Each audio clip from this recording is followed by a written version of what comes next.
Good morning, NFC East, on this happy Thursday morning. Yeah, I still can't believe it's Thursday, Tone DeShields. This year in the NFL has gone by so fast, and I don't know if that's because the the division is a lot better than I thought it was going to be, or because the Eagles are 13-2 or whatever, but it just seems like this whole NFL season, I really can't believe we're almost to New Year's at this point. Yeah, man, my birthday's in a couple of days, so Happy birthday. it's definitely flying by faster than I thought it would. But this time of year always does when you think about how Thanksgiving and Christmas are stacked up on top of each other. The next thing you know, New Year's Eve, which is my birthday. So things are flying by, and plus, when you're winning a lot, it kind of makes the whole process a little boring. You know what I mean? It's like it's hard to pick holes in something that seems like it's working on so many different fronts. But then, the Eagles, they suffered their first loss, then the second loss, and now all of a sudden the sky is falling. Jeff, all of a sudden the sky is falling and no one recognizes this team anymore. And is it time to sound the alarm? Why are Everyone people is jumping off a panicking? cliff right now. Why are people panicking? I don't understand panicking over a 13-2 football team. You know why? You know what it is? I can tell you exactly what it is, Jeff. You see, and I'm pretty sure you know this. Philadelphia Eagles fan culture, it's like we've had stretches where we were so close, but something always messed it up. What, be it an injury, be it a bad decision by the head coach, be it a random turnover that never happens throughout the season. It's like Philadelphia Eagles fans are always prepared for that one shoe to drop. I was telling you off air that I'm one of those nervous Eagles fans. I enter every game with a certain level of anxiety, and the anxiety doesn't dissipate until I know for a fact we got the W. I go so hard for the Philadelphia Eagles, right? I feel everything. So I know for a fact most of these fans feel the same. And hearing that Lane Johnson got hurt, hearing that your starting quarterback is dealing with a shoulder injury on his throwing shoulder right now, Charleston Gardner-Johnson's practice window hasn't really opened yet. You look around the league and you see other teams that are starting to get hot right now, and they're getting into a flow, and the defense is starting to show these weird leaky holes. I understand why fans always wait for the other shoe to drop, because it usually does, but I think I think it's a bit too early for us to start jumping ship at this point. We're already locked in. Just buckle in and go along for the ride, because 13-2 doesn't come along very often. Well, no, it's only come along, twice in franchise history. 2004, they started 13-2, and again, that team easily could have started 14-1. They had everything clinched. It was kind of meaningless when they played the Rams, then they played the Bengals at the end of the year, so that team ended up 13-3. The 17 team obviously started 13-2, and then they kind of just said, okay, remember when everybody panicked after a 6-0 loss in a meaningless game? Everybody's like, they're going to be one and done. They're going to be one and done in the playoffs, which I don't understand. I'm not going to name names, but I'm not going to understand some logic here. Where in God's green earth does anybody think the Eagles are going to be one and done in the playoffs? I've seen teams that look like they're one and done plenty of times. This year, if I had to pick what team is going to be one and done, the most obvious choice of the good teams, it's probably Minnesota. But again, I wouldn't want to play the Minnesota Vikings in a close game. I'd want to play the Minnesota Vikings, but they've shown they can win a close game. It's you got to get to them early and you got to get to them often, and then they're out of it. So maybe that's why I want to play them. But the Eagles are showing me no signs that whoever they end up playing, whether it's the Tampa Bay Buccaneers, Carolina Panthers, Dallas Cowboys, New York Giants, whoever that 7 seed is, Green Bay, there's going to be so many variables in the NFC. And I'll say this, I'm just going to go off history here. Every time the Eagles are the 1 seed, they at least go to a conference style game. That's a good point. And having a 1 seed is one of the more important things to have. One of the most important things to have going into this playoffs. Also having your health, right? And the theme of this week has kind of been health or home field. If Gardner Minshew struggles in this New Orleans game, and he can't pull it off, all of a sudden now you're going into week 18, kind of in limbo. Should you put Jalen Hurts in? Should you give Gardner Minshew one more shot? It's a very interesting position to be in. But I don't think there's any other teams I'd rather play at this point to try to get the number 1 seed. I mean, obviously you could find other teams that are probably worse, but you can do a lot better than the New York Giants and the New Orleans Saints. You know what I mean? Like, does it feel like, though, no matter what happens Sunday, Jalen Hurts plays Week 18 in some way, shape, or form? That's my thing. I personally think he should play regardless of the outcome, because I would like him to have some game time reps, even if he's only playing for a couple series or even the first quarter. I would love to have him out there at minimum for a series. I understand a lot of people feel like you shouldn't have him out there because Lane Johnson is not going to be there, but you can have him out there for a series or two, and I'm pretty sure he won't sustain not one single hit. Just let him get some reps in. That's my mindset. It's such a unique position now, right? Because we're used to the 17-week season where in a 17-week season, everything would be on the line for Philadelphia. Honestly, I take that back. Everything would have been clinched. So you're going in there like, okay, say this was like the old Week 17. Okay, well, no, you wouldn't need to play Jalen Hurts because he's going to play in, 3-4 weeks? Like, that's happened before with quarterbacks. But now it's 5 weeks if he doesn't play at all in the rest of the regular season. Then, yeah, the rest is good, but you have to wonder if he's going to start out that divisional playoff game rusty or not. And again, it's one of those storylines that you don't want, but it's a good problem to have.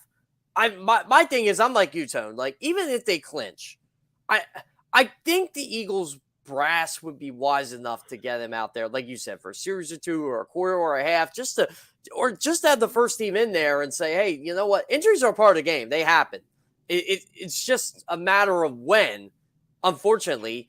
And I don't know, Tone. Like, I think I'm in a better shape of mind than most fans when it comes to them going into the playoffs. Everybody's like, well, they're hurt going to the playoffs. I'm like, are they? Everyone is. Yeah, everybody is, right? See, here's the thing. There are teams that have way more injuries. It's just the fact that our injuries are so noticeable, like a Lane Johnson injury or a C.J. Gardner-Johnson, right? But outside of that, I mean, Jalen Hurts the shoulder, but that's not really that serious. Well, to a Cowboys fan, they're not noticeable. I noticed on the Bird app yesterday, they were like, oh, you only lost your nickel corner and your defensive tackle. I'm like, oh, I'm sorry. Our nickel corner and defensive tackle are pretty important to this defense, unlike yours. Exactly, right? So losing to mathematics is huge because they don't really – I don't trust Josiah Scott. I really don't. But, again – do you give a reason to? I mean, Darius Slay definitely don't trust him. Oh, man.